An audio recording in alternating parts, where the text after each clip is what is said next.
J'avais même pas pour but de base d'évangéliser là où j'étais. Donc déjà, ça, c'est le premier témoignage. Ensuite, j'ai rencontré le monsieur. Ensuite, je rentre dans le train. La dame est en train de parler de Dieu. On arrive à Gare de Lyon. Arrivé à Gare de Lyon, il y a quelque chose dans mon cœur qui me dit, oh, le prêtre, tu aurais dû parler avec la dame. Mais je me suis dit, je suis déjà en retard déjà. Soyons sages. La dame, elle descend de l'autre côté, moi je descends de l'autre côté. Vous savez où je rencontre la dame? Je la rencontre dans l'escalator au milieu de Gare de Lyon. Elle passe devant moi. Et moi, je passe derrière elle. Et dans mon cœur, je sens que dans mon cœur, Dieu me dit, parle-lui. Je dis, Seigneur, si tu veux vraiment que je lui parle, et qu'elle me parle. Elle se retourne. Elle me dit, mais il fait froid. Écoutez le témoignage. Vous montrer que je sens qu'il y a quelque chose de particulier ce soir. Je sens qu'il y a quelque chose de particulier ce soir. Elle me dit, il fait froid. J'ai dit, oui, effectivement, bon, il fait un peu froid, il fait la nuit. Il dit, oui, mais on est à l'intérieur. Comment se fait-il qu'on est à l'intérieur qui fait froid comme ça? Et puis, j'ai entamé la discussion. J'ai dit, vous sortez de Marseille, vous aussi? Il dit, non, je sors d'une autre ville, une autre ville qui était au sud de la France. J'ai dit, ah, d'accord. J'ai dit, vous savez, j'ai entendu la conversation que vous avez eue avec la dame, parce que la dame, elle disait qu'elle ne croyait pas en Dieu. Moi, j'étais d'accord avec vous, mais je ne voulais pas rentrer dans votre discussion. Elle m'a dit, ah bon?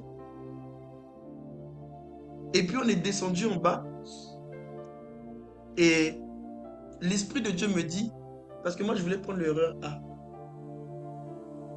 Et cet esprit m'a dit, ne prends pas l'erreur A. Elle m'a posé la question, vous prenez quel transport?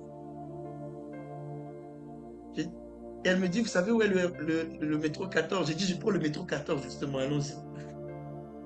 Pour descendre à Châtelet pour prendre, finalement, pour prendre la ville. Et puis la dame, et moi je lui dis, vous êtes croyante? Elle me dit, bon, oui, mais pas vraiment. J'ai dit, qu'est-ce que vous croyez? Elle me dit, je suis juif. Nando, je n'ai jamais rencontré de vrais juifs de ma vie. Elle m'a dit, je suis juif. Et elle a commencé à me poser des questions sur Dieu. Elle a commencé à me poser, c'est-à-dire que là où moi je devais lui poser des questions, elle me dit, vous croyez en Dieu? Pourquoi vous croyez en Dieu? Qu'est-ce qu'il a fait pour vous? Elle me dit, vous savez, je ne suis pas vraiment pratiquante, hein, mais ça m'intéresse. J'ai pris un arrêt de métro 14. Vous voyez ce que j'ai prêché là? En 1 minute, j'ai prêché l'évangile. Et elle m'a dit, vous descendez où? Je dis, je descends à Châtelet. Elle m'a dit, ah, dommage. Je dis, mais si vous voulez, mon témoignage est long. Je dis, si vous voulez, on peut échanger les numéros. Elle m'a dit, oui, pas de souci. J'ai dit, vous appelez comment? Elle m'a dit, je m'appelle Emmanuel. On a échangé les numéros. Elle m'a dit, j'ai hâte d'entendre votre témoignage. Tu vas l'entendre. Tu vas l'entendre. Mes frères, je descends de Châtelet. Je ne sais pas ce qui m'arrive. Je commence à pleurer. Je commence à pleurer. Je commence à pleurer. Je commence à pleurer. Et puis, il y a des cantiques qui commencent à monter dans mon cœur. Et je ne connaissais pas la chanson. Et j'ai cherché sur Internet. Et la chanson dit, et quand je prononce ton nom, toutes les chaînes se brisent. Je sais que tu peux tout faire. Jésus,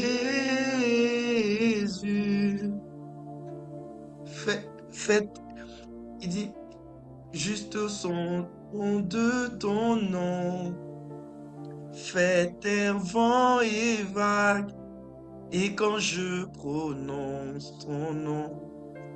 Et là, le Saint-Esprit me rappelle le fait qu'il m'a fait rester devant la mer avant que je parte. Et le Seigneur me dit, je suis en train d'emmener une nouvelle vague. Je suis en train d'emmener une nouvelle vague dans ta vie.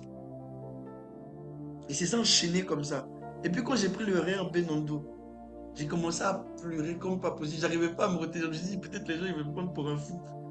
J'ai commencé à pleurer. Je savais pas qu'est-ce qui m'arrivait. Je commençais à pleurer à chaudes larmes. Je pleurais. J'essayais de me contenir. Je pleurais, je pleurais. Et je voulais attendre le 148. Dieu m'a dit, marche. J'ai commencé à marcher. J'ai commencé à prier en langue jusqu'à là. J'ai prié en langue, j'ai chanté, j'ai prié en langue. Il y avait une force qui rentrait en moi. Ouais, je sentais que tu étais parvenu là. Exactement. Je sentais J'avais une force qui était en moi. Je priais, je chantais, je priais, je chantais, je pleurais. Et ça me rappelle le début de ma foi quand j'étais au Blanc-Ménil. Quand je faisais les tours du Blanc-Ménil, je prêchais. Je n'étais pas connu, je ne connaissais rien. Et vous savez qu'est-ce que la chanson dit? Il dit, tu es ma force, l'encre de mon âme, tu n'échoues jamais, mon espoir, ma délivrance. Comment? Emmanuel. La fête s'appelait comment? Emmanuel. Ah, mes frères, ce soir, mon esprit est ouvert. On va finir à minuit ce soir. Mais je sens que... sans quoi? Non, non, on va Sans finir à quoi? minuit. Mais je sens que le Saint-Esprit veut emmener une nouvelle vague, veut emmener un nouvel amour. En fait, je vous assure, pendant que j'étais en train de marcher, c'est comme si je me rendais compte de la gloire de Dieu, en fait. Je me rends compte de la, de la puissance de Dieu, en fait. Je me rendais compte que comment l'amour de Dieu est puissant. Et en fait, je me rendais compte vraiment du salut. Je me rendais compte de l'amour de Dieu, de comment Dieu m'a retiré dans le péché, de comment Dieu... Je sais pas, c'est comme si j'expérimentais le message de ce matin. Expérimenter le message de ce matin. Non, on va finir à minuit. Promis, on va finir à minuit. On va pas déborder. Parce qu'on doit se voir demain. Mais je voulais vous donner ce témoignage-là. Je ne sais pas pour vous. Je ne sais pas si pendant cette semaine, vous avez juste écouté des enseignements. Moi, j'ai l'impression que cette semaine, j'ai vécu une transformation en portant le message du salut.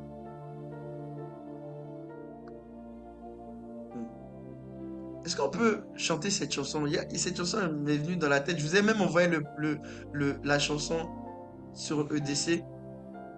Steve, je vais t'envoyer l'instrumental. Est-ce que tu pourras le mettre, s'il te plaît? La chanson dit Majesté,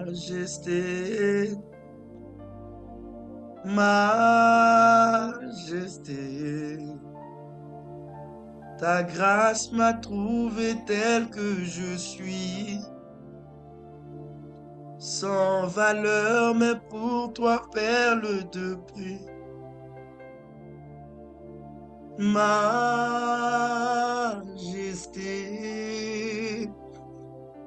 Majesté,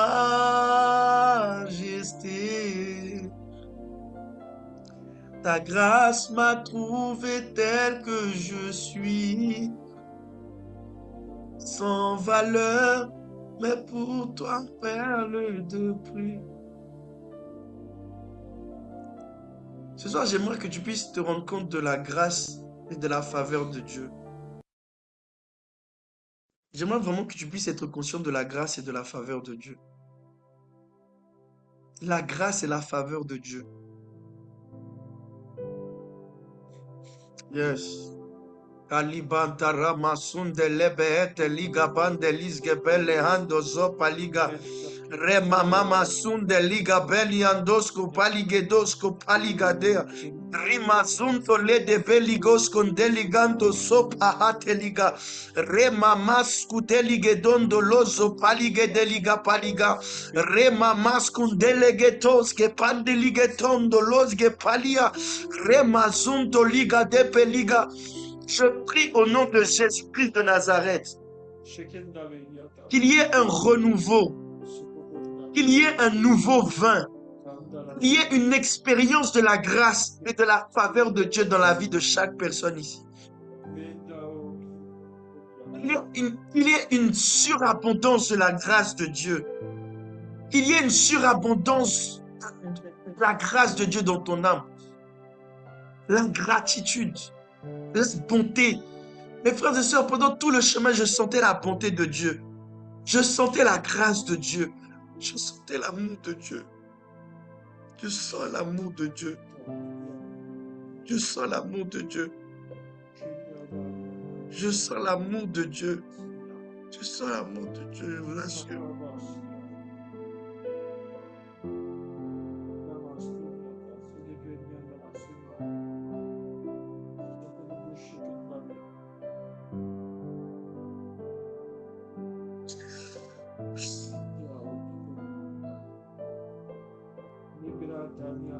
Je vais prêcher, il faut que je prêche. Il faut que je prêche. Il faut que je prêche.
Est-ce que tu es conscient de l'amour de Dieu pour toi? Est-ce que tu es conscient de la faveur de Dieu dans ta vie?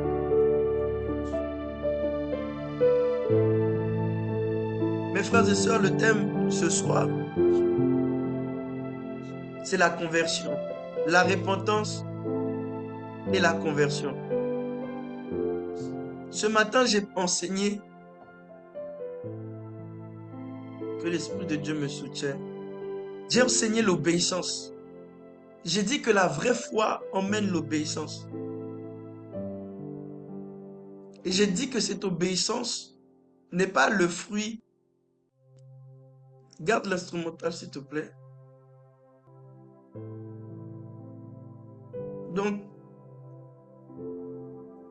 Donc, la foi, l'obéissance à la parole de Dieu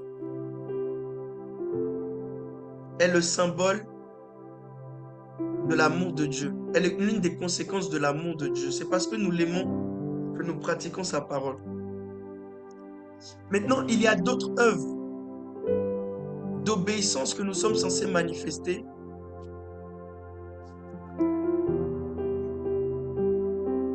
Et cette œuvre-là, c'est la repentance. La Bible dit dans Marc chapitre 1 verset 15, il disait: le temps est accompli et le royaume des cieux est proche. Répentez-vous et croyez. La foi ne peut pas être séparée de la repentance. Après la repentance, il y a le baptême. Le baptême d'eau. Et après le baptême d'eau, il y a le baptême du Saint-Esprit. Mais ce soir, j'aimerais vraiment m'axer sur la conversion. Et la conversion demande deux choses. Demande la foi, demande la repentance et demande la foi. Mais j'aimerais commencer par la repentance. J'aimerais commencer par la repentance. Une des premières choses que j'aimerais dire, c'est que la repentance est le prérequis, est l'élément nécessaire pour véritablement rentrer dans la foi. La repentance est l'élément primordial, est l'élément nécessaire qu'on doit avoir pour avoir la foi. Une personne peut dire qu'il a la foi, mais s'il ne s'est jamais repenti, s'il n'a jamais renoncé à ses péchés, s'il n'a jamais voulu abandonner le péché, cette personne est un religieux, mais cette personne n'est pas dans la foi.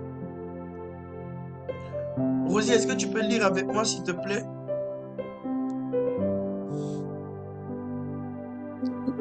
Oui. Jean chapitre 16, versets 7 à 9. Pour se repentir, tu dois développer une chose qui vient du Saint-Esprit. Est-ce que tu peux lire, s'il te plaît? Jean chapitre 16, verset 7 à... Jean chapitre 16, verset 7 à 9. Il nous dit, « Pourtant, c'est la vérité que je dois vous dire. Il vaut mieux pour vous que je m'en aille. En effet, si je ne m'en vais pas, le défenseur en justice ne viendra pas à vous. Mais si je m'en vais, alors je vous l'enverrai. Et quand il sera venu, il produira la preuve que le monde s'égare au sujet du péché, de ce qui est juste et du jugement. Il produira la preuve de quoi? Que le monde s'égare au sujet du péché, de ce qui est juste et du jugement. Au sujet du péché, parce que le monde ne croit pas en moi. Vous voyez, il dit, le monde ne croit pas en moi. Donc, pour que le monde croit en Jésus, il faut que le Saint-Esprit puisse faire un travail de conviction. Il doit donner la preuve que nous sommes égarés. Il doit nous donner la preuve que nous vivons une mauvaise vie. Alors, la Bible dit que le Saint-Esprit va nous donner une conviction. Une conviction par des preuves concrètes que nous sommes totalement perdus à cause du péché. Il va nous convaincre que nous ne sommes pas justes, que nous ne pratiquons pas ce qui est juste. Vous savez, l'homme, l'une des choses qui le touche le plus, c'est son intégrité et la justice. En réalité, tout homme, dans son fort intérieur, veut faire ce qui est juste. Vous savez, la colère, ce qui provoque la colère, la première cause de la colère, c'est l'injustice. Quand un homme est en colère, généralement, c'est parce qu'il est en train d'expérimenter ce qu'il considère à ses yeux comme quelque chose d'injuste. Donc, pour que l'homme soit en colère par rapport à sa situation et soit violent pour sortir de sa situation, le Saint-Esprit va lui donner une conviction. Et cette conviction va lui pousser à la repentance. La conviction produit quelque chose qui nous pousse à abandonner notre mentalité, nous pousse à changer de direction, aller dans la direction opposée que nous étions en train de prendre. Une conviction, c'est quelque chose à l'intérieur de toi qui est plus fort que toi, qui est plus fort que ta raison, qui est plus fort que tes raisonnements. Une conviction, c'est quelque chose qui enlève ta paix. Mes frères et sœurs, la conviction nous montre non seulement que nous sommes dans l'erreur, elle manifeste deux choses. La conviction nous montre non seulement que nous sommes dans l'erreur, mais elle nous montre aussi la manière juste. Elle nous montre aussi qu'il y a une autre manière de faire, qui est juste, qui est atteignable. Et c'est ça qui va changer notre mentalité. C'est ça qui va changer notre façon de vivre. La conviction que le Saint-Esprit donne, ce n'est pas juste une conviction où il nous montre que ce que nous faisons est mal. Il ne fait pas juste un constat.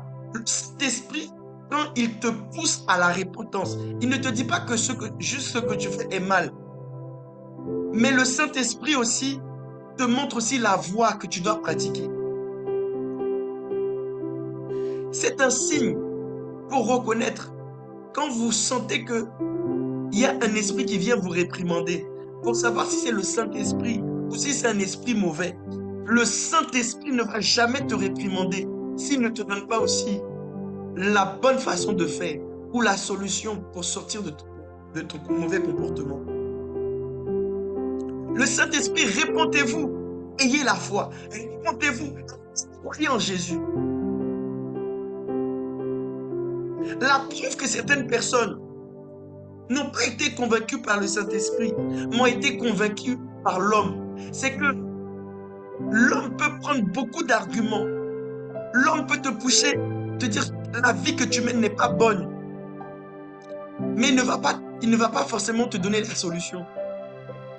Les évangélisations qui sont inefficaces, ce sont les gens qui disent sortez du péché, sortez de la mauvaise vie, sors dans la situation où tu es. Mais ils n'expliquent pas la vraie solution après. Ils n'expliquent pas la manière dont tu dois maintenant bien vivre. Quand tu dis à quelqu'un de sortir dans le péché, si c'est conduit par le Saint-Esprit va aussi te donner la sagesse nécessaire pour bien te comporter. Quand vous voulez reprendre quelqu'un, quand vous voulez que la personne puisse vivre une vraie repentance, ne vous contentez pas de lui dire qu'il se comporte mal. Ne vous contentez pas de lui dire qu'il a un mauvais caractère. Ne vous contentez pas de lui dire que vous avez un mauvais comportement. Mais donnez-lui aussi des conseils pratiques pour qu'il puisse sortir de son péché. J'ai tendance à dire de ne pas se plaindre du caractère de quelqu'un si tu n'as pas travaillé et tu n'as pas prié pour que Dieu change son caractère. Pour que Dieu lui montre la mauvaise voie.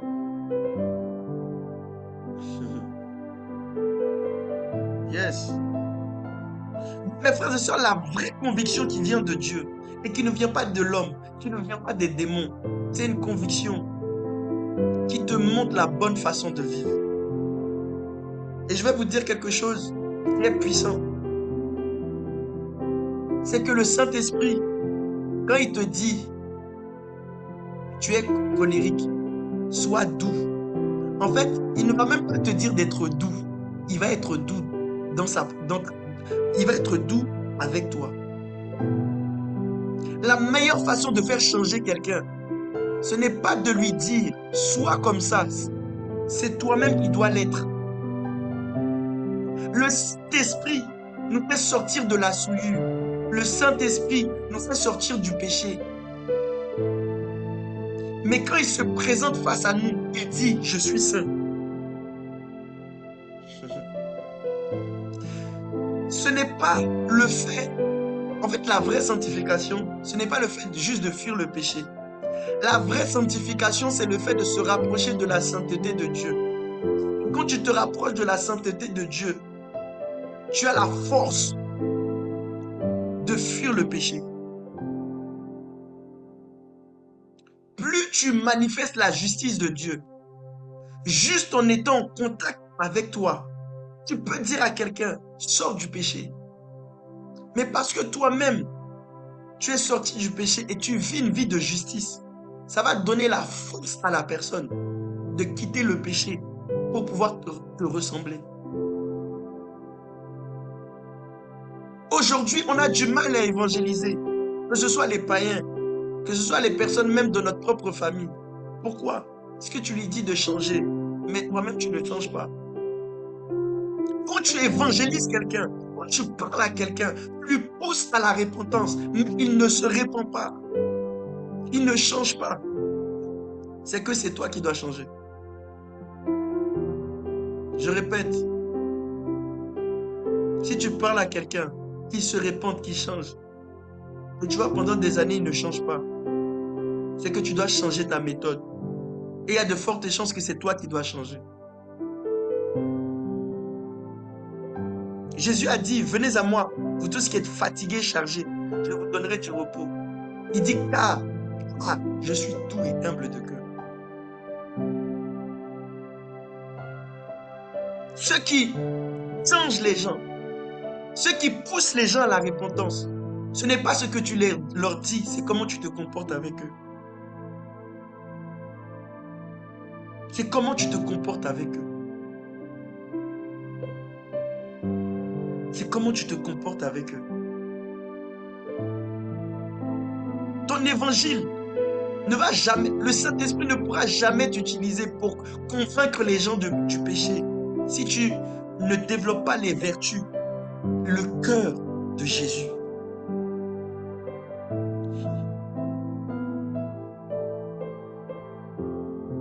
J'aimerais avancer, mes frères. La conviction amène à la repentance. Maintenant, c'est quoi la repentance? C'est quoi la repentance? J'aimerais, avant de développer, est-ce que tu peux lire, s'il te plaît, Romains chapitre 14, verset 23? Est-ce que tu peux lire Romains chapitre 14, verset 23? Romains chapitre 14, le verset 23 nous dit: Mais celui qui a des doutes au sujet de ce qu'il mange est condamné, parce qu'il n'agit pas par conviction. Tout ce qui n'est pas le produit d'une conviction est péché.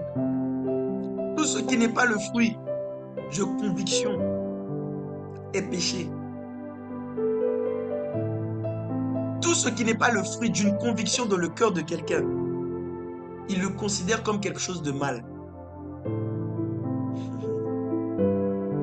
Quand tu développes une conviction, une vraie conviction qui vient du Saint-Esprit dans le cœur des gens, tu n'as plus besoin de dire qu'il est écrit.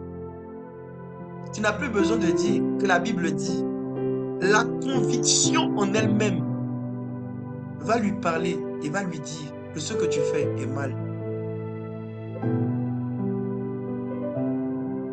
Mais toute conviction doit être basée sur la parole, sur les Écritures. La Bible dit, le Saint-Esprit ne parlera pas de lui-même, mais il prendra de ce qui est à moi et vous l'annoncera. Il vous conduira dans la vérité. Quand le Saint-Esprit parle au travers de toi pour convaincre les gens, il va utiliser des choses qui concernent Christ, des choses qui concernent la croix de Christ. Et le Saint-Esprit va faire un travail de conviction dans le cœur de la personne. Et quand cette conviction vient, il sera convaincu de péché.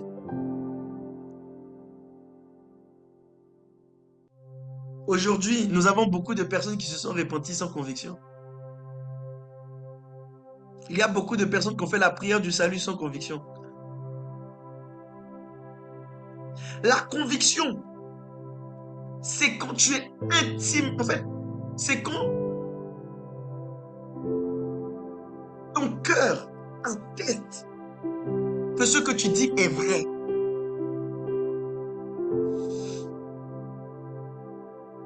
Je vais vous donner 3 types de oui. Je vais vous donner 3 types de oui. Il y a ce qu'on appelle les oui contrefaits. Les oui contrefaits, c'est quand tu es en train de parler avec quelqu'un et la personne te dit « Ok, il n'y a pas de souci, il n'y a pas de souci, ok. Tu as fini? Ok, d'accord. » La personne dans son cœur n'est pas d'accord avec toi. Son cœur n'est pas uni avec toi. Mais pour arrêter la dispute, il te dit « Ok, il n'y a pas de souci. » Mais son cœur est toujours divisé. Maintenant, il y a les oui de confirmation. Les oui de confirmation, ce sont des oui où tu vas dire la vérité. Tu vas dire des faits.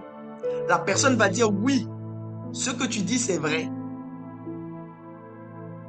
Mais ce n'est pas pour autant que la personne est convaincue.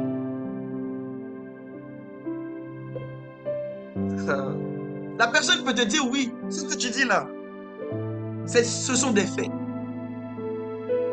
Mais ce n'est pas pour autant que la personne est convaincue. Et il y a un 3e type de oui, qui est un oui. J'aimerais revenir en arrière. Dans le oui de confirmation, ce que je suis en train de dire là, je n'avais pas prévu de dire ça, je flotte dans les voies de l'esprit. Dans les oui de confirmation, généralement, tu peux avoir des oui de confirmation par un bras de fer. C'est-à-dire, je te donne beaucoup d'arguments. Je te montre que j'ai plus de connaissances que toi. Je te montre que je suis plus fort que toi en éloquence. Dans un débat, je domine le débat. Mais ce n'est pas parce que tu domines le débat que la personne est convaincue. La personne va dire tu parles bien. Ce que tu dis, il y a des faits. Je n'arrive pas à dire le contraire. Je n'ai pas des meilleurs arguments que toi. Donc la personne va te dire oui. Mais ce sont juste des oui de confirmation qui valident ce que tu es en train de dire. Mais n'est pas forcément convaincu. Maintenant, il y a un troisième oui qui n'est pas un oui contrefait, qui n'est pas un oui de confirmation, mais qui est un oui d'engagement. Et le oui d'engagement, c'est quand la personne considère que ce que tu dis, son cœur le valide. Ce n'est pas sa tête qui le valide, c'est son cœur qui le valide. Un oui d'engagement, c'est quand son cœur est impliqué dans ce que tu es en train de dire. En réalité, le oui d'engagement, c'est quand le cœur dit c'est vrai. C'est pas la tête qui le dit, c'est le cœur. Il y a beaucoup de personnes aujourd'hui qui évangélisent et qui convertissent des gens intellectuels. Il y a beaucoup de convertis de philosophie. Pendant que je partais, je vous ai dit que j'ai parlé avec un chrétien catholique. J'ai commencé à discuter avec lui. Mais j'ai commencé à me rendre compte, lui-même il m'a dit, moi mon esprit est fermé. Tu peux me donner tous les arguments que tu veux. Et j'ai commencé à lui donner des arguments théologiques, des arguments historiques, des faits. Il m'a dit oui, c'est vrai, je suis d'accord avec toi. Tu as raison. Historiquement, c'est vrai. Mais n'était toujours pas convaincu. Et le Saint-Esprit m'a dit, emmène-lui dans le chemin, dans le domaine de la vérité. Je lui ai dit, tu sais mon frère, je ne suis pas en train de défendre une doctrine, de défendre une religion, mais je cherche la vérité. La Bible dit, nous connaissons en partie et nous prophétisons en partie. Donc, ce que tu crois être vrai, ça peut être en partie vrai, mais tu n'as pas toute la vérité. Même moi, je sais que je n'ai pas toute la vérité, mais je cherche encore. Et là, son cœur a commencé à s'ouvrir. Il m'a dit, c'est vrai. Ce que tu dis, c'est vrai. Donc j'ai dit, tu vois, tu ne peux pas être à 100% sûr, 200% sûr que ce que tu es en train de pratiquer, c'est la vérité.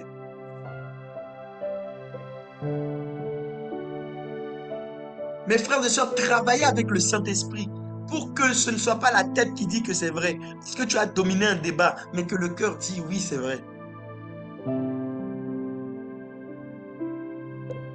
Et ce qui va... Et la Bible dit, le cœur de l'homme parle au cœur de l'homme.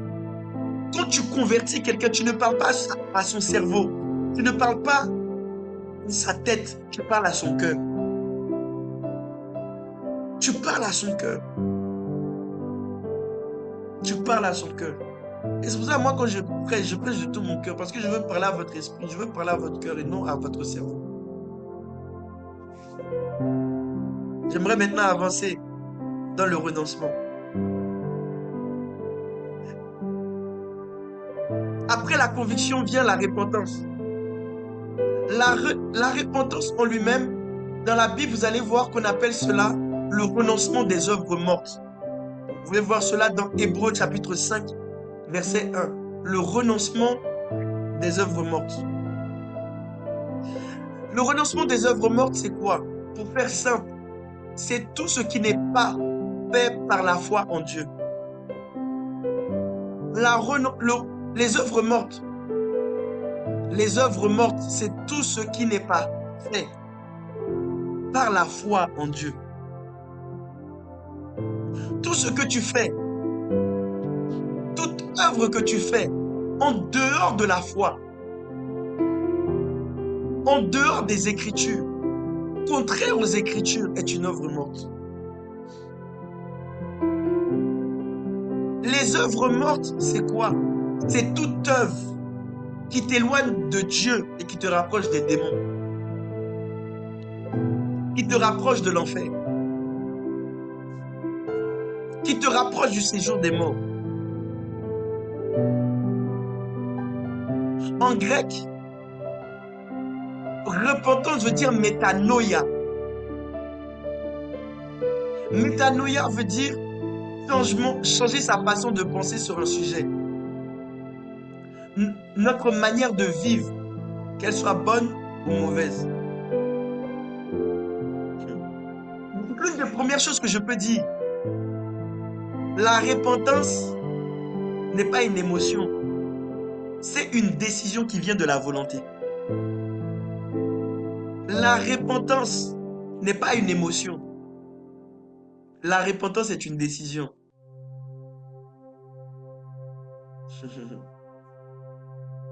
Aujourd'hui, combien de personnes, mes frères et sœurs, combien de personnes ont fait des repentances d'émotions? Une bonne musique, pris par la foule. Et la personne dit, j'accepte Jésus. Mais tu te rends compte à long terme que la personne, c'était ses émotions qui parlaient. Et vous savez, les émotions, ça varie. Il y a des personnes, ils acceptent le Seigneur par motivation. Si je t'envoie quelque chose. Et non par conviction.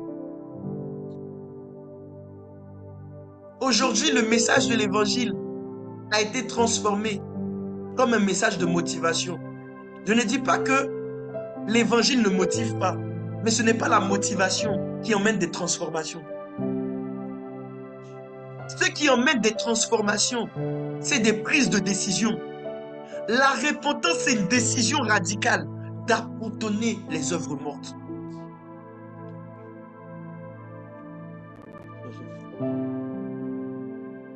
Aujourd'hui, il y a des personnes, ils ont donné leurs émotions à Dieu. Mais quand il s'agit maintenant de prendre des décisions, de se séparer de son ex, de se séparer des mauvaises relations, les personnes n'osent pas prendre les vraies décisions. Ils ne prennent pas les vraies décisions. C'est pour cela que quand quelqu'un veut se repentir, il faut véritablement lui poser la question. Est-ce que tu as pris le temps véritablement de comprendre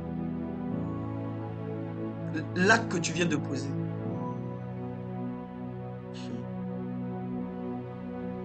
Parce que les émotions varient, la motivation varie, la conviction est stable. La Bible dit, à tes résolutions répondra le succès. La repentance, c'est le fait de prendre une décision, d'abandonner les œuvres mortes, mais de prendre aussi la résolution de suivre Christ. Il n'y a pas de vraie conversion sans prendre des résolutions. Il n'y a pas de vraie repentance. Il n'y a pas de vraie conversion, pardon, sans résolution.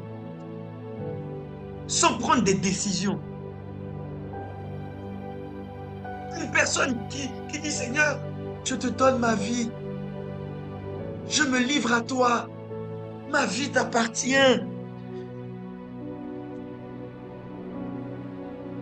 Il a donné ses émotions à Dieu. Mais il n'a pris aucune décision. Toute repentance qui n'amène pas des vraies décisions dans la vie de quelqu'un, qui ne change pas sa vie, sa manière de vivre, sa manière de penser, son système de pensée, n'est pas converti.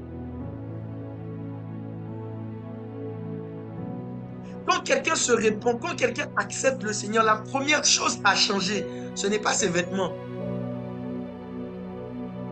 C'est sa mentalité et son système de pensée.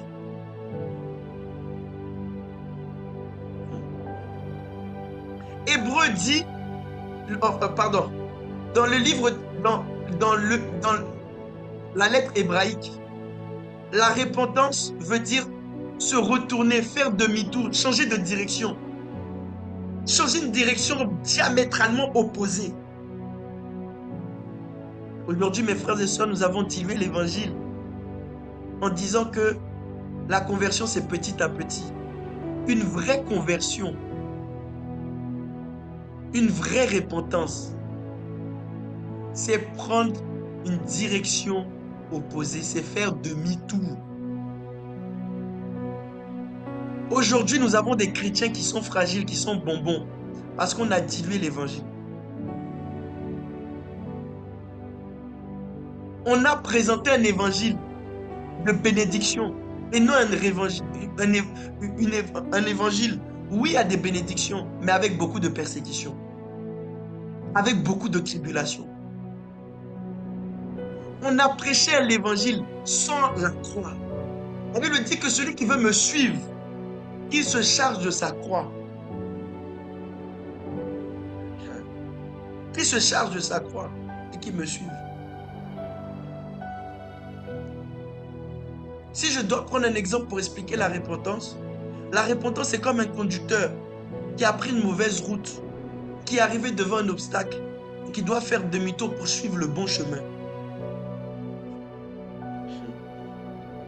Et mes frères et sœurs, il y a deux types de repentance. Il y a la repentance pour accepter Jésus, mais même dans la vie de tous les jours, même en tant que serviteur de Dieu, nous devons chercher constamment à nous repentir. Pourquoi? Parce que parfois nous pouvons prendre des chemins où nous pensons que nous sommes dans la volonté de Dieu. Or, nous ne sommes plus dans la volonté de Dieu. Est-ce que tu peux me lire, s'il te plaît? Non, je vais le lire. Zacharie, chapitre 12, verset 10. La Bible dit: je répandrai sur la maison de David et sur les habitants de Jérusalem un esprit de grâce et de supplication. Ils tourneront les regards vers moi et celui qu'ils ont percé. Ils pleureront sur lui comme on pleure sur un fils unique. Ils pleureront amèrement sur lui comme on pleure amèrement sur un premier-né. Est-ce que je peux dire quelque chose? Même pour se repentir, c'est une grâce. Nous devons prier. La Bible dit que personne ne peut venir à Christ si ce n'est pas Dieu qui l'attire. Pour emmener les gens à la repentance, il faut un esprit de grâce et de supplication. Le Saint-Esprit doit prendre un esprit de grâce et de supplication. Et vous savez c'est quoi? Ce qui est beau, c'est que la vraie conversion, ce n'est pas celui qui pleure. Il ne prend pas des décisions par émotion, par rapport à sa propre vie premièrement. Mais il pleure sur le Fils unique. Ses larmes coulent, pas par rapport à ses problèmes, pas par rapport à sa vie, mais il pleure pour l'œuvre de la croix, pour l'amour qui a été manifesté à la croix. Mes frères, quand j'étais dans le train, je ne pleurais pas sur ma vie, je pleurais à cause de l'amour de Dieu. Je pleurais à cause de l'œuvre de la croix. Il y a des vraies conversions qui poussent à pleurer, mais à cause premièrement de notre vie, à cause de nos problèmes, mais à cause de l'esprit de grâce et de supplication. Les réveils. J'étais en train de lire un livre qui s'appelle Les chasseurs de Dieu. Les chasseurs, dans le livre des chasseurs de Dieu, il y a un homme. Il y avait un tel niveau de la gloire de Dieu. Un éclair est tombé du ciel. La chair s'est fendue en deux. Le pasteur est tombé à terre, il ne pouvait plus se relever. La gloire de Dieu est tellement descendue. Les musiciens ne pouvaient plus jouer. Et l'esprit de grâce et un esprit de supplication est tombé dans l'église. Tout le monde a commencé à pleurer. Tout le monde a commencé à confesser leurs péchés sans prédication. Le culte a débordé. Le premier culte. Les gens du premier culte sont restés. Les gens du deuxième culte sont venus. Sans rentrer dans l'église. Sans rentrer dans l'église. Les gens qui étaient dans le parking ont commencé à pleurer et ont commencé à confesser leurs péchés.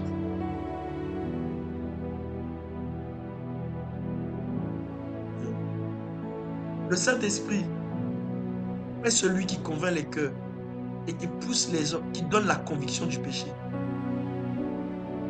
Est-ce que tu sais que tu peux arriver à une dimension où tu ne prêches pas, mais à cause de l'esprit de grâce et de supplication qui est à côté de toi, la personne, elle peut être là, elle commence à pleurer, elle commence à confesser ses péchés. C'est à ce niveau, c'est des manifestations que Dieu veut faire revenir dans notre génération. Mes frères et sœurs, il n'y avait pas d'instrumental. Il n'y avait rien qui pouvait susciter les émotions. Les gens n'étaient même pas encore rentrés dans le culte. Les gens tombaient sur la gloire.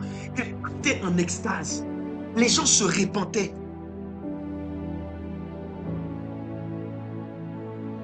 Dans l'Acte des apôtres, c'est quand la gloire de Dieu est descendue que les gens commençaient à se repentir. Pierre n'avait rien dit d'extraordinaire. Mais les gens étaient convaincus de péché. Et puis l'homme de Dieu disait que on a soulevé le pasteur. On a soulevé le pasteur. Et on a soulevé le pasteur pour l'amener dans le bureau. Et puis des gens venaient, ils pleuraient. Ils disaient, est-ce qu'on peut se faire baptiser? Comment on peut se faire baptiser? Comment on peut accepter le salut? L'esprit de grâce et de supplication. Nous devons revenir à ce niveau où on pleure sur la croix. Je vous assure, mes frères et sœurs, quand on va revenir à la croix, il va y avoir des conversions authentiques. Où des gens vont pleurer sur leurs péchés à cause de la manifestation de l'œuvre de la croix. Oui, mes frères et sœurs, la repentance, c'est la capacité de changer de vie, de vouloir changer de vie. La repentance produit un vrai chagrin pour le péché. Un chagrin qui est sincère. Un chagrin qui est pur. Un désir profond de tout abandonner. Vous savez, je me souviens que quand j'avais accepté Jésus, que je m'étais repenti, je me souviens ce jour-là. J'étais parti sur Facebook, j'ai demandé pardon à tout le monde. Les gens pensaient même que j'allais me suicider. J'étais détaché de la terre. Une vraie conversion, une vraie repentance te pousse à même te détacher du monde. C'est comme si le monde ne te dit plus rien. La seule chose que tu veux, c'est être avec Jésus. L'esprit de repentance aide les gens à reconnaître la vérité. L'esprit de repentance leur met en phase. L'esprit de repentance leur montre c'est quoi la vérité. L'esprit de repentance leur montre qui ils sont. L'esprit de repentance leur montre qu'ils ont besoin d'être pardonnés. Regardez qu'est-ce que la Bible dit dans 2 Timothée chapitre 2 versets 25 à 26. Il dit, le prêtre doit redresser avec douceur les adversaires. Ouais, c'est ce que je vous disais tout à l'heure. On prêche à une nature de douceur. La Bible dit, recevez avec douceur la parole qui pourra sauver votre âme. Or, ton cœur ne peut pas être doux. Si le cœur de la personne en face ne peut pas être doux recevoir la parole qui peut sauver son âme si toi-même, tu n'as pas un caractère de douceur? Quand l'esprit de grâce et de supplication vient, il vient avec une douceur, mais qui te fait en même temps comprendre ton état. Il dit, il doit redresser avec douceur les adversaires dans l'espérance que Dieu leur donnera la repentance. Vous voyez, la repentance est un don que Dieu donne. C'est pour cela que nous ne devons pas demander à Dieu. Il y a beaucoup de personnes qui se répandent. On doit communier avec le Saint-Esprit pour demander qu'il y ait un esprit de repentance. De la même façon qu'on ne prie pas pour que les gens se convertissent. Jésus a dit, la moisson est grande, mais il y a peu d'ouvriers. Priez le maître de la moisson pour qu'il envoie des ouvriers. Mais on doit en même temps prier pour que l'Esprit de Dieu envoie l'esprit de repentance. Il dit que Dieu leur donnera pour arriver à la connaissance de la vérité. Vous voyez, c'est l'esprit de repentance qui nous donne la vraie connaissance de la vérité. Et souvenez-vous, je vous avais dit que la vraie connaissance de la vérité, c'est l'amour. La vraie connaissance la plus profonde, c'est l'amour. Quand l'esprit de repentance vient, il nous donne un amour de Dieu. Cet amour te pousse à la repentance. Cet amour te pousse à te livrer pour Dieu. Cet amour te pousse à déchirer ton cœur pour Dieu. Il dit, dans le verset 26, et que, revenus à leur bon sens, ils se dégageront du piège du diable qui s'est emparé d'eux pour les soumettre à sa volonté. Vous voyez? Que quelqu'un, quand il fait une décision, par sa propre volonté, de quitter le diable, Dieu doit amener l'esprit de repentance qui lui fait connaître l'amour qui est la vérité, et cette vérité lui fait prendre son bon sens pour qu'il puisse se dégager des pièges du diable. Voici le processus. Voici le processus. Voici le processus. J'aimerais avancer. Pourquoi on doit se repentir? Parce que le salaire du péché, c'est la mort. Péché est un appel à la repentance. Péché appelle à la repentance.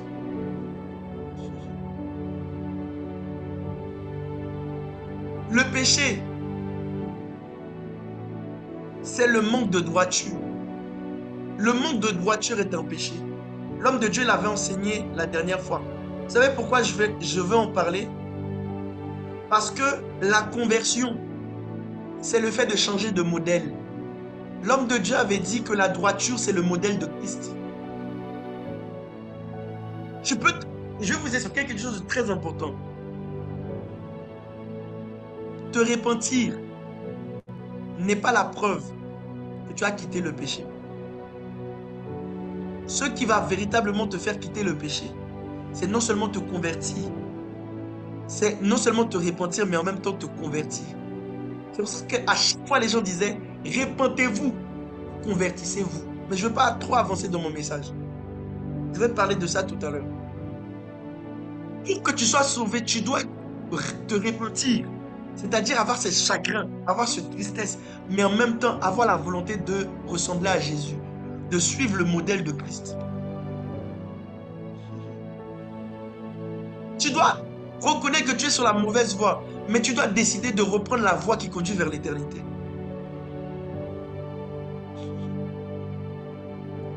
J'aimerais avancer, mes frères. La Bible dit dans Ésaïe chapitre 51, 55, versets 7 à 9, que le méchant abandonne sa voie et l'homme d'iniquité ses pensées. Vous voyez sa manière de penser. Et qu'il retourne à l'Éternel, qui aura pitié de lui, et à notre Dieu, il ne lasse pas de pardonner.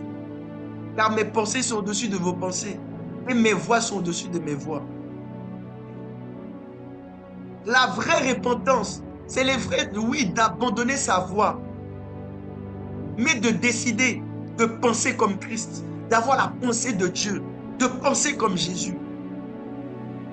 Il y a beaucoup de personnes qui se sont repenties, mais qui ne se sont pas converties, et du coup qui sont tombées dans le péché. Mes frères et sœurs, la vraie délivrance, la délivrance totale, commence effectivement quand tu te répands. Tu vas voir que ça va même chasser les démons de ta vie. Mais pour que les démons ne reviennent pas dans ta vie et t'emprisonnent et te fassent retomber dans le piège du diable, tu dois changer ta mentalité.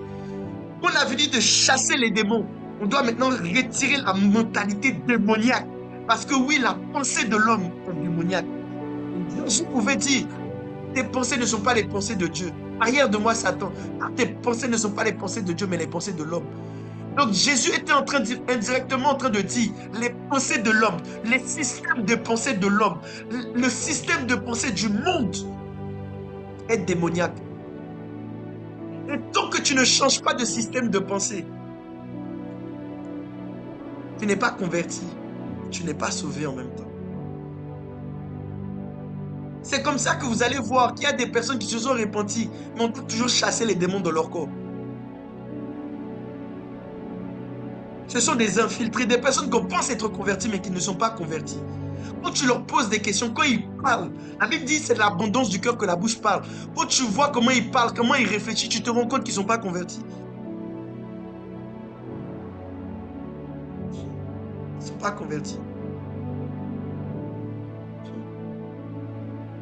J'aimerais avancer, mes frères. Les choses que tu dois abandonner, ce sont les plaisirs. Les péchés peuvent être un plaisir qui prend la place de Dieu dans ton cœur. S'il te plaît, est-ce que tu peux me lire 2 Timothée chapitre 3, verset 4? Les œuvres que tu dois abandonner, ce sont tes plaisirs qui prennent la place de Dieu dans ton cœur. 2 Est-ce que tu peux me... 3, Vas-y. 2 Timothée 3, le verset 4 nous dit « Traite, emporté, enflé d'orgueil, aimant le plaisir plus que Dieu, ayant l'apparence de la piété, mais régnant ce qui en fait la force. » Regardez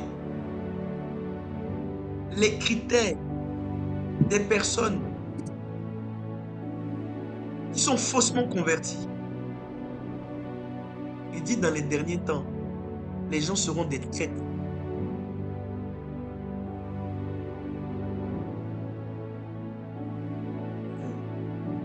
Il y a beaucoup de personnes qui sont des traîtres à l'église parce que ce sont des inconvertis. Les personnes qui se laissent emporter est le signe parfois qu'ils sont inconvertis. Les personnes qui sont enflées d'orgueil est le signe parfois qu'ils sont inconvertis. J'ai vu beaucoup de personnes prêcher, mais enflées d'orgueil. Je vous donne des signes comme ça. Pour voir quand quelqu'un est inconverti, il faut lui prêcher l'évangile. Mais le plus grand signe, c'est aimant le plaisir plus que Dieu. L'une des choses que nous devons renoncer pour véritablement être convertis, ce sont les plaisirs que tu avais dans le monde. Tu vas accepter de renoncer à cela pour Dieu.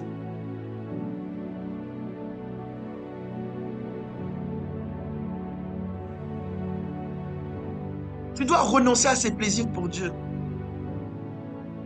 Le péché, ce n'est pas juste ce qui est mal. Le péché, ce sont des plaisirs dans le monde que tu as avec, que tu aimes plus que Dieu. Merci. Aujourd'hui, nous prêchons l'évangile où on dit les gens, tu peux garder tes plaisirs et puis en même temps suivre Dieu. Moi, l'un des plus grands sacrifices que j'ai fait, quand je me suis converti, c'est que j'ai arrêté le sport. Mon rêve était de devenir athlète professionnel. Ma vie, c'était ça. L'athlétisme était devenu mon Dieu. Quand tu veux pousser une personne à se convertir, il y a forcément un plaisir. Tu vas devoir renoncer. Pendant que Dieu n'avait pas pris sa place, il y a forcément un plaisir dans le monde. Il doit renoncer. J'ai repris le sport. Mais le sport n'a plus la même place dans mon cœur. Il y a des personnes, c'est le maquillage. Je leur dis, ma soeur, est-ce que tu peux arrêter un peu les maquillages? La soeur s'énerve. Elle ne peut pas sortir sans maquillage. C'est impossible pour elle de sortir sans maquillage. Toute chose que tu ne peux pas arrêter sur la terre, volontairement, c'est un plaisir qui est devenu un péché. L'apôtre Paul dit, tout est permis, mais tout n'est pas utile. Et il dit, je ne veux pas être asservi par quoi que ce soit. Quand tu es asservi par quelque chose, ça risque de prendre la place de Dieu dans ton cœur. Et ça risque de devenir un péché.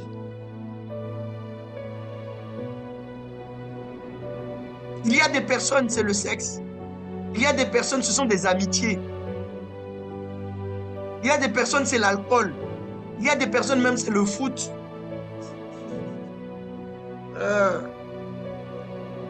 Le Seigneur, une fois, m'avait dit, aujourd'hui, pourquoi les chrétiens ne sont plus engagés? Parce qu'on ne demande plus aux païens de faire des sacrifices pour Christ. Aujourd'hui, l'objectif, c'est de remplir les bancs à l'église. Mais on a des fidèles qui sont infidèles. On a des fidèles qui sont des traîtres de l'alliance.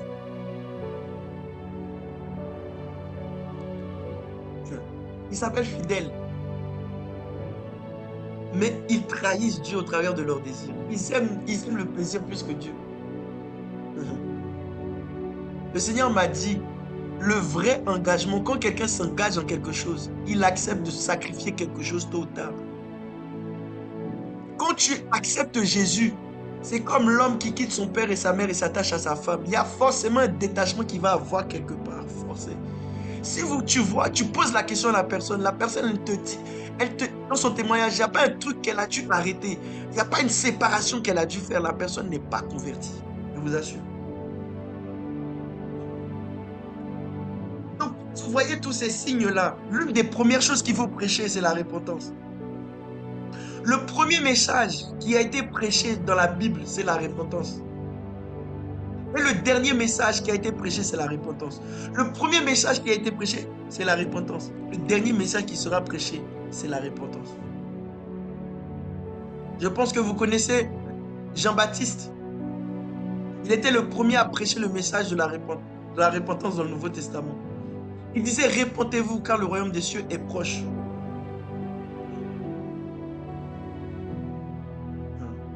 Et j'aimerais expliquer quelque chose de très important. Regardez. Il dit, repentez-vous, car le royaume des cieux est proche. Jean était celui qui avait été annoncé par Ésaïe, le prophète, lorsqu'il dit, je suis la voix de celui qui crie dans le désert, préparez le chemin du Seigneur, aplanissez ses sentiers. Pourquoi? Parce que vous allez voir que la repentance doit toujours venir avant la foi. La repentance est ce qui prépare le chemin en la foi en Jésus. Je vais dire quelque chose de très important. On doit se repentir pour croire. Quelqu'un qui me dit qu'il croit et qui ne s'est jamais repenti, il n'est jamais rentré dans la foi. C'est pour ça que vous allez toujours voir, par exemple dans Marc chapitre 1, versets 14 à 16. Jésus lui-même a prêché, il a dit, le temps est accompli, le royaume des cieux est proche, repentez-vous, croyez en la bonne nouvelle. La repentance, c'est le fait d'abandonner, mais la foi, c'est le fait de se convertir. De se convertir à la bonne nouvelle. Et vous allez même voir dans Luc chapitre 24, versets 46 à 47, le dernier message que Jésus a prêché avant son départ. Regardez qu'est-ce qu'il dit. Il dit, et il leur dit, ainsi il est écrit que le Christ souffrirait, qu'il ressusciterait le troisième jour, que la repentance, le pardon des péchés serait prêché en son nom toutes les nations, commencé par Jérusalem.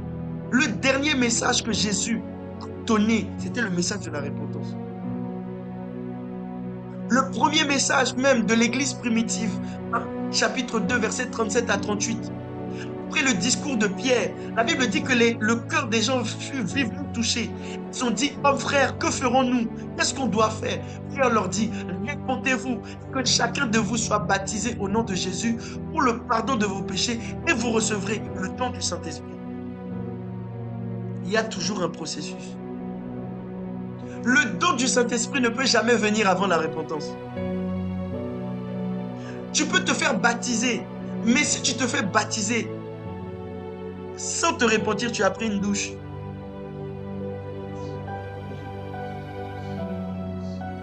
Le baptême d'eau, le baptême du Saint-Esprit est la marque, au contraire, d'une vraie repentance.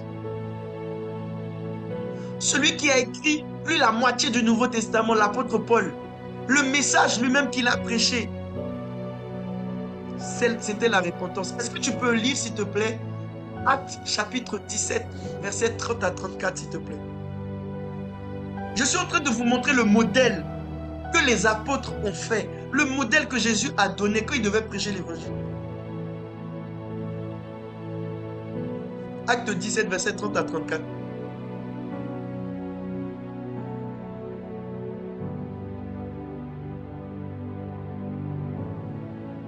Là, je suis dans le sommaire. Vas-y. Nous avons quitté l'introduction.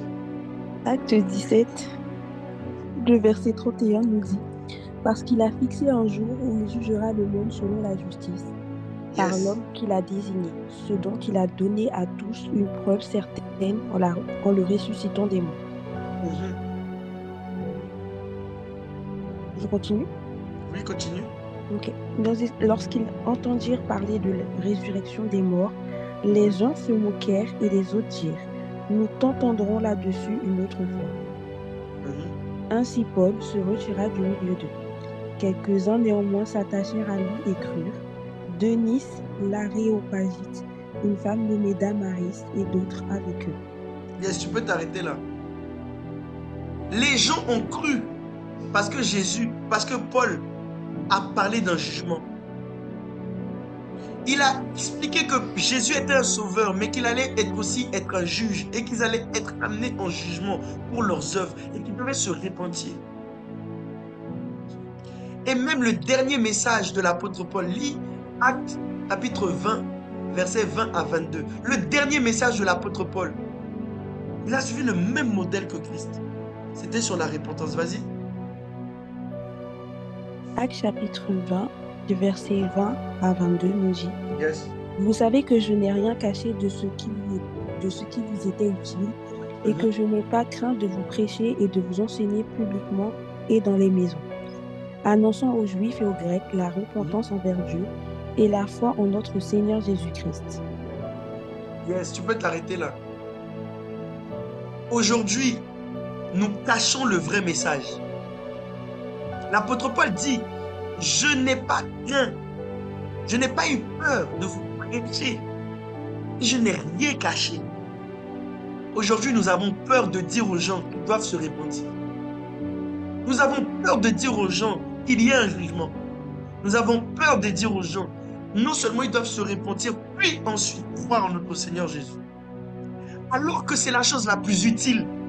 L'apôtre Paul est en train de dire que ce qui est utile de prêcher, l'élément essentiel même dans la conversion, c'est la repentance.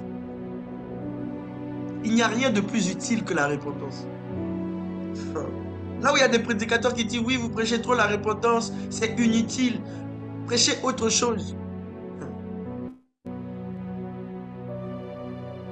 Maintenant, j'aimerais rentrer, dire une chose qui est très forte, très très importante. Je suis en train en même temps de démanteler pour que vous puissiez avoir l'intelligence pour voir si quelqu'un véritablement est converti ou pas et pour le prêcher l'évangile.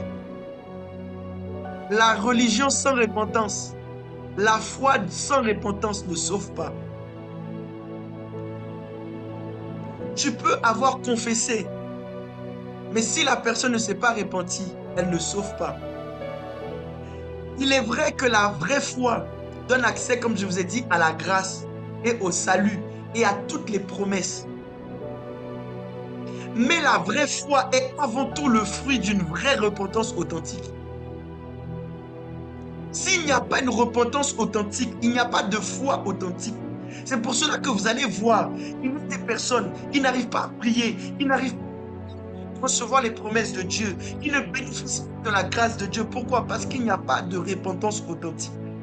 Repentance authentique amène une foi authentique. Et toute foi authentique amène à la réalisation des promesses de Dieu. C'est une folie de prêcher la bénédiction sans la repentance. C'est dans le monde qu'on donne des bénédictions, qu'on donne la grâce sans la repentance. Mais dans le royaume, ton niveau de grâce, le niveau de puissance même que tu vas pouvoir manifester, dont tu vas pouvoir aussi bénéficier, dépend de ton niveau de repentance. Mes frères et sœurs, l'un des canaux pour grandir dans l'onction et dans la puissance, pour bénéficier de la grâce de Dieu et pour que ta foi soit forte, c'est ton niveau de repentance. Même en tant que chrétien. David était un homme selon le cœur de Dieu parce qu'il avait un cœur qui était repentant.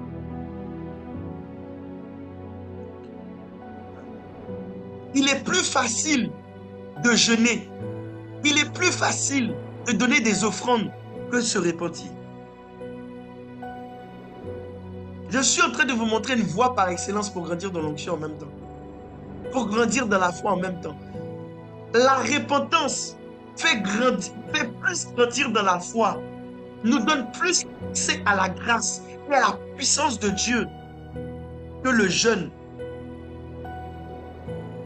Et même plus que la prière.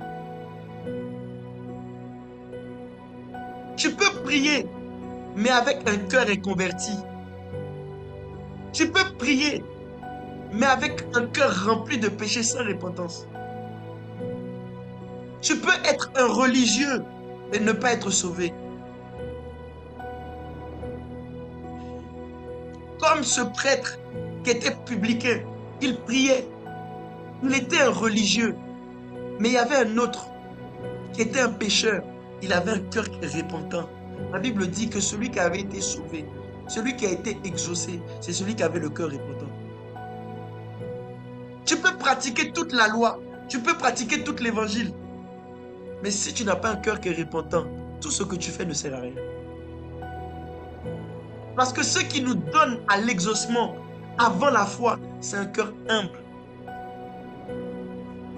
Donc mes frères et sœurs, les personnes qui sont en train de croire, sans se repentir, ils ne sont pas dans la foi, ils sont dans la croyance illusoire. Je répète, personne qui croit sans avoir un cœur repentant ne sont pas dans la foi, mais ils sont dans la croyance illusoire, qui n'est pas la foi biblique. C'est pour ça que il y a une différence entre la foi et la croyance.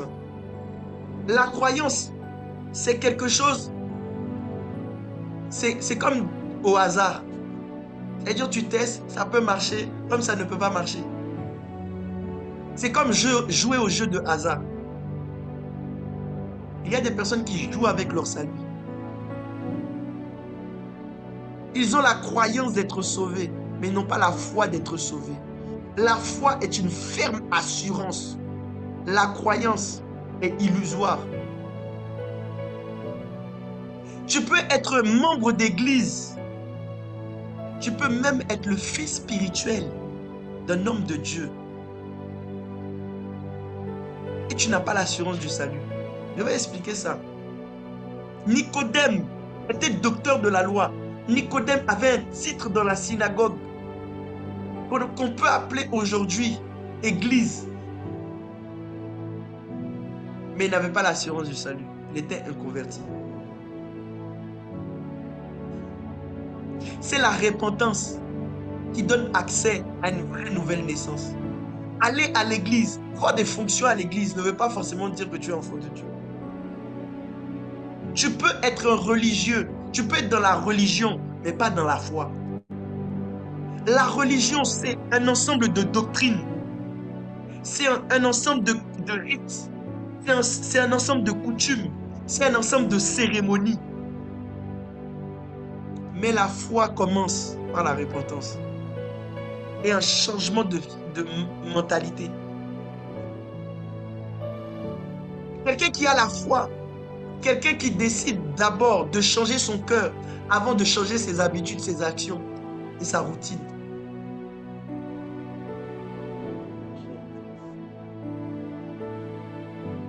Je vais vous dire pourquoi la repentance est importante. Je vais vous donner une illustration avec le verre sale et l'eau pure. En fait, la vie éternelle, c'est comme l'eau. Mais Dieu peut te donner l'eau pure, de l'eau pure. Tu peux donner de l'eau propre, mais si le verre est sale, l'eau deviendra impropre. L'eau deviendra aussi sale. En fait, la repentance sert à nous purifier notre cœur. Et ça nous qualifie pour recevoir et conserver l'eau pure. Sans repentance, tu ne peux pas vivre la sanctification. Tu ne peux pas vivre la pureté. Tu ne peux même pas recevoir le Saint-Esprit. Parce que ton cœur est impur. Est-ce que je peux aller plus loin? Parler en langue ne sauve pas. Ce n'est pas le parler en langue qui donne accès au ciel et qui donne accès à la vie éternelle. Je me souviens une fois, on était dans un culte de maison. Le Saint-Esprit était là. La sœur, elle priait. Une sœur, limite même, elle parlait en langue. Moi, je l'ai regardé. J'ai senti que c'était un démon. J'ai chassé le démon. Le parler en langue est fini. Il y a beaucoup de gens qui parlent en langue à l'église, mais qui sont des inconvertis.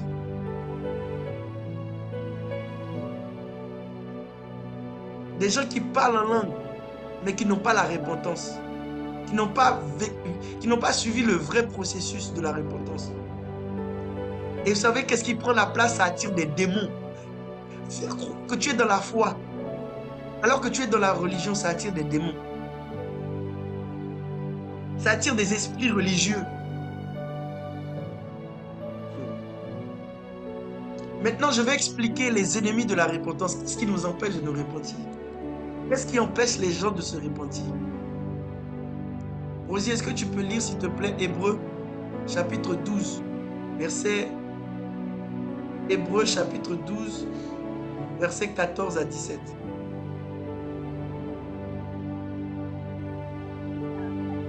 Hébreux chapitre 12, versets 14 à 17 nous dit Recherchez la paix avec tous et la sanctification sans laquelle personne ne verra le Seigneur.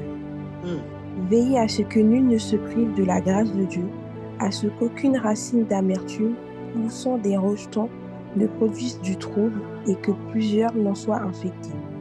Voici le premier élément qui nous empêche, qui nous prive de la grâce de Dieu. C'est-à-dire qui nous prive même de nous repentir. C'est l'amertume. Ce sont les mystères de l'iniquité, l'amertume. Est-ce que tu peux continuer? Verset 16. À ce qu'il n'est ni impudique ni profane comme Ésaü, qui pour un mets vendit son droit d'aînesse. Vous savez que, plus tard, voulant obtenir la bénédiction, il fut rejeté, quoiqu'il la sollicita avec larmes, car son repentir ne put avoir aucun effet. Son repentir ne put avoir aucun effet. Ce qui empêche la repentance, c'est le fait d'être profane, comme Ésaü. Être profane comme Ésaü, ça veut dire quoi être profane? C'est le fait de mépriser la grâce de Dieu. C'est le fait de dévaloriser la grâce de Dieu et de le vendre. Ésaü a vendu son droit d'aînesse pour la nourriture. Ce sont des gens qui préfèrent un bon plat d'aloko que la grâce de Dieu. Ce sont les gens qui préfèrent le plaisir, l'impudicité, que la grâce de Dieu. Ce sont des personnes qui, même des chrétiens qui ont accepté Jésus, mais qui ne peuvent plus se repentir, qui n'ont plus accès à la grâce de Dieu, parce qu'ils ont méprisé la grâce. Ils préfèrent les choses de ce monde. Ils préfèrent les choses de ce monde que la grâce de Dieu. Deuxième point, c'est la honte d'exposer notre mauvaise vie. L'apôtre Paul pouvait dire, il est honteux de dire ce qu'ils font dans le secret. L'un des ennemis de la repentance et de la confession des péchés, c'est qu'on tient trop à notre réputation. Je prêche. Comment se fait-il que... Comment je vais dire que je suis tombé dans le péché? Marcelo, une fois, avait dit que il y avait un homme qui avait repentance. Marcelo, lui, était l'un des hommes d'onction dans l'église. Et puis, les gens pensaient que Marcelo allait venir derrière les gens pour rattraper les gens pendant qu'ils étaient en train de tomber sous l'onction. Marcelo, il a dit non, je fais partie de ces personnes qui étaient dans ces péchés-là. Je viens me repentir. Il y a beaucoup de chrétiens qui vont aller en enfer parce qu'ils ont préféré la réputation et la gloire de l'homme que d'exposer leur mauvaise vie. Ils ont peur de briser leur réputation. Ils préfèrent rester dans l'apparence. Troisième élément, c'est l'orgueil. L'orgueil de la vie. Tu vois, quand la personne est riche, il ne veut pas venir à l'église pour se repentir. Hein. Il veut que l'homme de Dieu vienne chez lui, vienne dans sa chambre pour se repentir. Je ne vais pas donner son nom. Je vais vous dire quelque chose. Mon père spirituel m'a expliqué une histoire, j'étais choqué. Il y avait une maman pasteur qu'il connaît, que beaucoup de gens connaissent. Tout le monde pensait qu'elle était convertie. On l'a levée comme maman pasteur. Mais elle n'était pas baptisée. On l'élève, on l'honore. Mais la maman pasteur n'était pas baptisée. Et puis le dad m'a dit, elle sent la conviction que c'est lui qui doit le baptiser. Mais pas publiquement, dans le secret. Le dad a dit, moi je ne veux pas être mélangé à ça. Qu'est-ce qu'il a fait? Pendant qu'Élisée est en train de faire les sessions de baptême, il l'a donné rendez-vous là-bas. Il lui a dit, attends, j'arrive, je vais faire quelque chose. Il l'a laissé là-bas. Et puis il a éteint son téléphone. Et puis Élisée pensait que la maman pasteur était venue aider pour le baptême. Et puis la maman, elle appelle Jacques.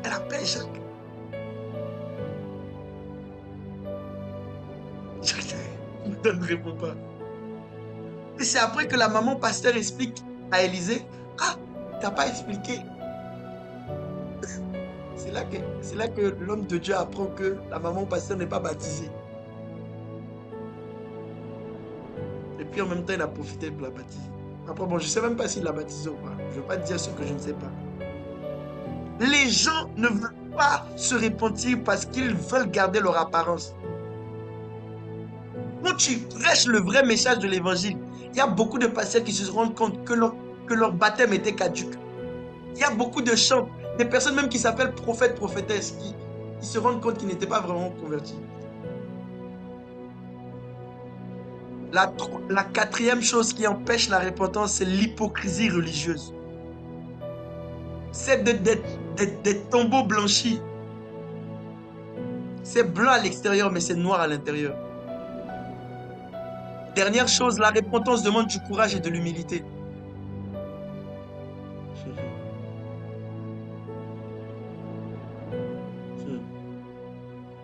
J'aimerais dire quelque chose. Est-ce que tu peux me lire? Est-ce que tu peux me relire, s'il te plaît, Hébreux chapitre 12, verset 17. Je vais débloquer une lucarne. Est-ce que tu peux lire, s'il te plaît, Hébreux 12, verset 17? Hébreux 12, 17 nous dit: Vous savez que plus tard, voulant obtenir la bénédiction, il fut rejeté, quoiqu'il la sollicita avec larmes, car son repentir ne put avoir aucun effet. Alors, Ésaü est en train de chercher une bénédiction. Et il a été rejeté. Pourquoi? Parce qu'il n'a pas connu le vrai chemin de la repentance. Il y a beaucoup de personnes, au lieu de chercher la repentance, ils cherchent la bénédiction.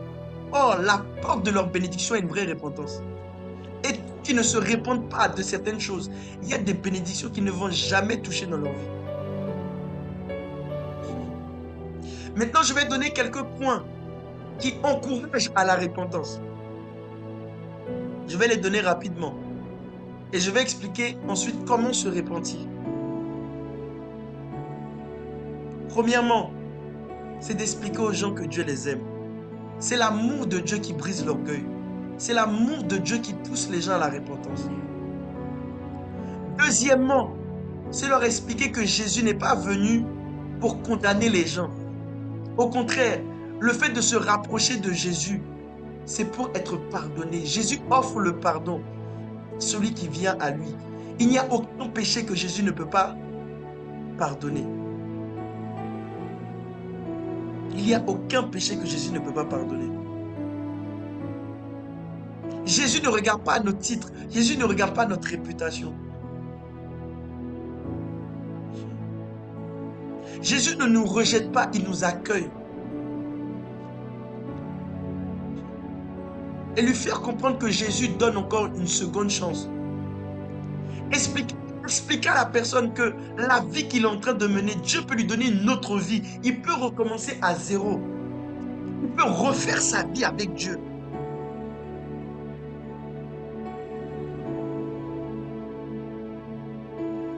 Maintenant, voici les différentes étapes d'une vraie repentance. Premièrement,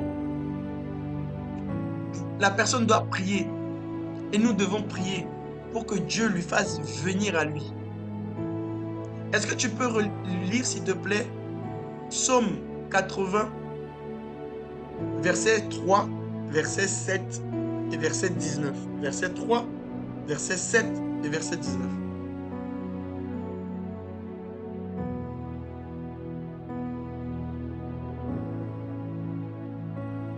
Le verset 3 nous dit: Devant Ephraïm, Benjamin et Manassé, réveille ta force et viens à notre secours. Verset 7. Tu fais de nous un objet de discorde pour nos voisins, et nos ennemis se raillent de nous. Verset 17, c'est ça. Verset 17. Elle est brûlée par le feu, elle est coupée, ils périssent devant ta face menaçante. Vous voyez? Comment? Il dit, Dieu des armées, relève-nous, fais briller ta face et nous serons sauvés. En fait, c'est la lumière de Dieu, c'est la face de Dieu qui nous sauve. Et l'une des premières choses qu'on doit demander à la personne de faire, c'est de faire face à lui-même. D'examiner nos décisions et leurs conséquences. Deuxièmement, de reconnaître que nous sommes sur une mauvaise voie.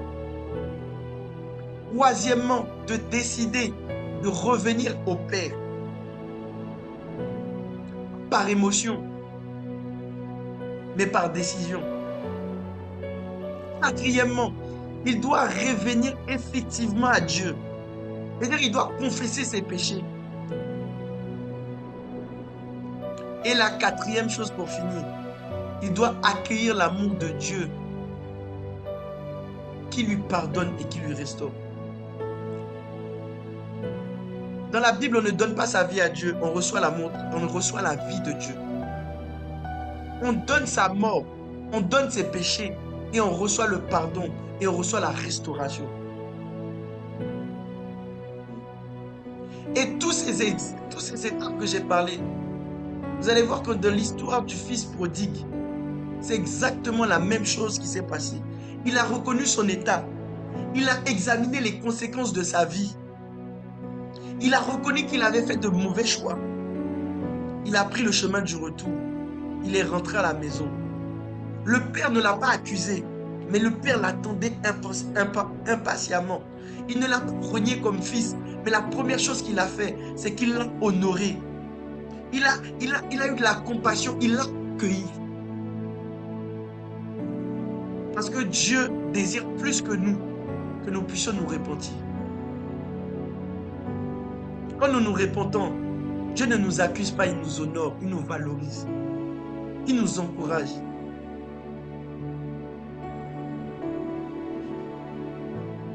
Je vais m'arrêter là pour ce soir.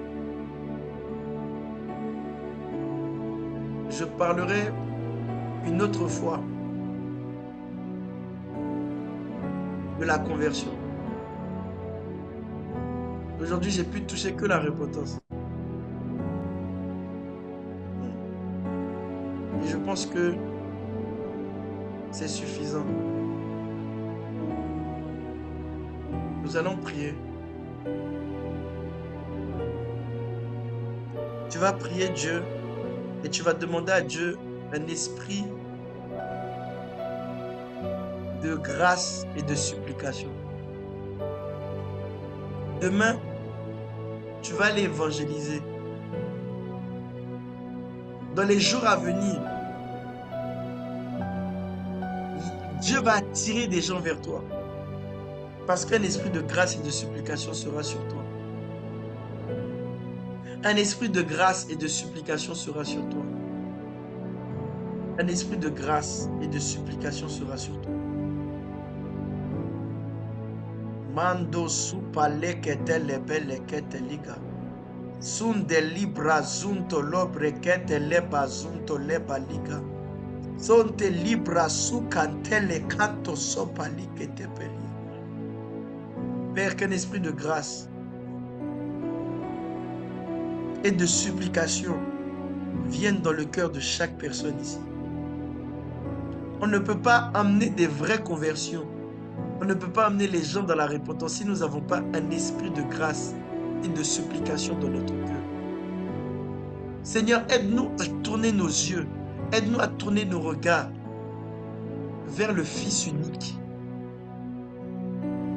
Aide-nous à tourner le regard vers celui qu'on a percé. Qu'un esprit de grâce et de supplication soit au milieu de nous. Qu'un esprit de grâce et de supplication soit au milieu de nous. Et que là où il y avait des personnes qui étaient dans la religion, qui s'étaient convertis par émotion, qui étaient convertis par philosophie, puissent vivre la vraie expérience, une expérience spirituelle de repentance. S'il y a des personnes au milieu de nous qui raisonnaient, qu'il y ait une conviction maintenant qui vienne dans les cœurs. S'il y avait une personne qui avait des mauvaises mentalités, qui avait une mauvaise façon de penser, de réfléchir, que le Saint-Esprit nous convainc de péché et de justice. Kalamazundele belia sundele mantozopa. Elekando supalande lisge pele etedebeli. Remasuta pakatosko paliandeliga. Qu'un esprit de grâce et de supplication soit au milieu de nous. Qu'un esprit de grâce et de supplication soit au milieu de nous. Père, j'ai ainsi prié au nom de ton Fils. Amen. Que Dieu vous bénisse. Alors, on se dit à demain. Rendez-vous chez Elodie à 10h, à midi. Nous avons rendez-vous chez Elodie à midi. Et nous allons avoir un temps où nous allons préparer nos témoignages. Et après les temps de témoignage, nous allons avoir un temps où nous allons apprendre à chier ces témoignages, à faire de la prise de parole en public. Et troisièmement, nous allons apprendre à gérer les objections. Nous allons avoir des ateliers d'évangélisation, des mises en situation. Et après, nous allons tout simplement aller dehors et mettre en pratique tout ce que nous avons appris durant cette semaine et durant la journée de samedi. Donc vraiment, faites le maximum pour venir. Faites le maximum pour être là. Je ne serai pas le seul intervenant, il y aura d'autres intervenants. Et je crois que le Seigneur nous fera pleinement du bien. Nous allons travailler le contenu, la forme et l'attitude. Donc voilà, que Dieu vous bénisse. Passez une très bonne soirée. On se dit à demain.